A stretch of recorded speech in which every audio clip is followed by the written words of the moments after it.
Welcome in, ladies and gentlemen, to the film room after OSU's 50-44 victory over the Texas Tech Red Raiders. I'm Ryan Novozinski, joined here as always by Sadeep Tuma, and we're going to take a look at some of the plays that caused this 50-44 result in what was a very up and down game, I'd say, Sadeep. If you agree with me on that, I think everybody who watched this game, even if you watched a quarter of this game, you'd understand that. I mean, it was pretty hectic there, wasn't it? It really was. It was sloppy. It was messy. It was high energy. It was a Big 12 offensive onslaught. That's right. And I believe Jenny Carlson was saying it looked like a 90s Big 12 game, and I am not from that era, but I will not doubt her on that. So let's look at some of the plays that sort of, this play in particular sticks out as one of the plays that sort of kept Texas Tech in this. One of those, little mistake here and there in the OSU defense that caused an explosion for Sir Roderick Thompson to get what was an impressive touchdown for him. There was a couple plays like this afternoon, wasn't there, Sadeep? Yeah, there was, and that's the thing you see with this, and that's why we highlight this, because these were really the type of plays where OSU would bring the zero blitz, bring everyone at the line of scrimmage, attack that middle where the run is going, and then suddenly it was bounced out. Mm-hmm. This happened, I felt like 3-4 times. Yeah. And they weren't just, okay, they picked up the first down because they bounced it out. It was Texas Tech going 60 yards, 70 yards, 30 yards, whatever, on drives where OSU was playing pretty well on defense, but it was just that big play that exploded it. And you see it here, right? On the handoff. Let's remember the situation. It's 4th and 1, short yardage situation. And what are running backs always taught in these sort of situations? Put your head down, put your shoulder down, and go forward. Mm-hmm. Get that yard. Don't be fancy. Don't bounce it out. But what does the running back do here? He gets fancy, bounces it out. Right? But just watch it. It's easy to blame OSU for all this. First off, Trey Sterling does what he has to do. Sticks on Alan Bowman. Watch him with the head, right? He knows, okay, my assignment is there. He goes on Alan Bowman. And also, the running back's not coming toward Trey Sterling. He's bounced. The running back, Roderick Thompson, is going to the left, going right into that hole. And just watch the OSU defense. Just watch them. Look how much orange. Look at that penetration. Mm-hmm. They are right where they need to be. But this is and not only is it a difficult cut because the running back's kind of on the move. It's a good one cut going to the right, but also it's mentally a different cut because you're just thinking, okay, I have to go forward, even if there's a mess, even if there's traffic, just go forward because going out is probably more riskier with the amount of bodies. Sure. But still, he cuts it out, and look at him, he's gone. Yeah, there you go. And it was a thing of, I guess, over-contained there for some of these defensive linemen. They stuck in their jobs there. And usually it's a difficult task, like you said, for a running back to cut back out like that in amidst that huge scrum right there. But Sir Roderick Thompson was able to do that and was able to do that a couple times against OSU the other day. And this happened a couple times in the season too. So, I mean, you look at some of these just tiny little mistakes that happen for the OSU Cowboys, and that causes some of these explosive runs from some of these running backs, albeit some talented running backs in the Big 12 this year. No doubt. But let's look at this too. This is sort of, we looked at why Texas Tech kept it close. Let's look at some of the plays why OSU was able to prevail over the Red Raiders. This is Tylan Wallace at his finest right here. Sure. I mean, you look at Spencer Sanders, you look at a great pass from him in this play, and then a huge completion to Tylan Wallace all the way down the field. And then you'll see it on this play too. Like you'll see just, my goodness, we talked about this after the game the other day. You throw a 50-50 ball up to Tylan Wallace, it's not a 50-50 ball. It is a 90-10 ball or something like that, some higher percentage number like that, because he is just such a great wide receiver.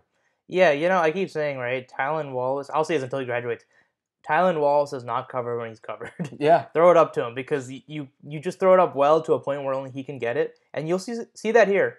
Spencer Sanders threw it to a place where only Tylan Wallace can get it. Right. Now, Tylan Wallace is going one-on-one with a very good corner in DeMarcus Fields. Watch him. 9 route. Just go straight down the field. Watch Spencer Sanders.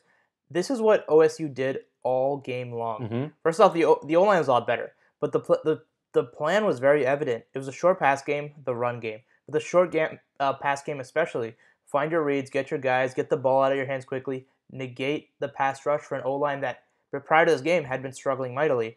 When they did go deep, it was a lot like this. Just watch Spencer. Immediately turns his head to the right. Mm-hmm. It's the one read. You see him one-on-one, you go for it. Even if he's covered, you go for it. Yeah. Why? It's Tylan Wallace. It's your luxury. Now you see it. The ball is thrown perfectly. Let's watch DeMarcus Fields. Mm-hmm. He's in very good positions. Who, by the way, had a great game the other day on Tylan Wallace. Yeah, and he's been having a great season, Mm-hmm. great corner. Him and Zach McPherson on the other side. Yeah. Great corners. Now, you watch it. He's in good position. But good position is not good for Tylan Wallace. Look at him. High point. This is everything we talk about. body control, body leverage. Watch Tylen. This is out. The cornerback's playing out inside leverage, right? Force the guy to the outside. Use the boundary. But Tylen in that, I mean, look between the numbers and the sideline. There's more than enough space for Tylen. Watch him just keep his body there. Never gets too far pushed out to the sideline. Sticking up and then goes straight up. Body leverage, body control. Just the ability to attack the high point. This is what you talk about when you're talking about high pointing a ball. Yeah. Goes up and gets it, and you'll see it here in the second angle. Watch him just up there, right? Look at the way he contorts his body. There's just, look at it's beautiful. And just watch where that ball's thrown. There are very few receivers who can catch it. But this is just the timing and the experience and just the chemistry between Spencer and Tylen understanding where to throw the ball. Look at where he is when he catches it. My goodness, look at where his body is contorted, right? It's ridiculous. And look at that. Even at that angle right there, like you can call off balance, you can call whatever you want. He looks completely balanced. He looks completely poised right there. This looks like a natural thing for him, and it is in many cases. It's a thing when you see that ball going up and you see one-on-one. It's that simple. You're not saying, okay, is Tylen Wallace going to get open with his routes? And he's a very good route runner. But this is not what we're talking about. It's look at that safety, right? It looks like a cover one look. The safety's up there. Either safety linebackers down there. And you just see it. The moment you see cover one, you know there's no safety help. Because look at where that safety is. He's on the other side of the hashes. He's way too far to make a play. That ball goes up. Look how far the safety is. It's a one-on-one play. And you just know that your man's coming down with it. Totally, yeah, and this is why Tylen Wallace has had such a successful career. Obviously, highlighting that on Senior Day. But just watch this. Look at that! Oh my goodness! Just keep going and going and going. This guy is for real. He's going to make an NFL team very happy within the next couple of months. And now we didn't even talk about the real star of the show yesterday. Sure. This is Desmond Jackson. What a huge big time performance from him the other day. Getting obviously so many touchdowns. We'll see one of the touchdowns here. And just yardage and yardage and yardage, was able to use his power, use his strength to burst through some of these huge holes that the offensive line was giving him the other day. And that's the key here. Desmond Jackson had an incredible game. I think he runs really well. He's really good. What he's best at is those outside zone concepts. And you're going to see that here. You're going to watch some of these linemen get to the second level and make good blocks. Now, number one, we're going to watch this multiple times. But first, watch Rai Schneider, number 50. Gets there, little block, and push him. Watch it, right in the middle. You see him? Yeah. 50 right there. Push him down and just pancake. Out there, right? He has got him fully hooked. And you see every single lineman has all their assignments. You'll see it better in the second angle, but just watch it, right? This guy's getting second level, and Desmond Jackson running in. Now, watch it on the second angle. First off, Jake Springfield gets to the second level, pushing out a linebacker. That's another thing. Rai Schneider's there with him, right? Then watch on the right side.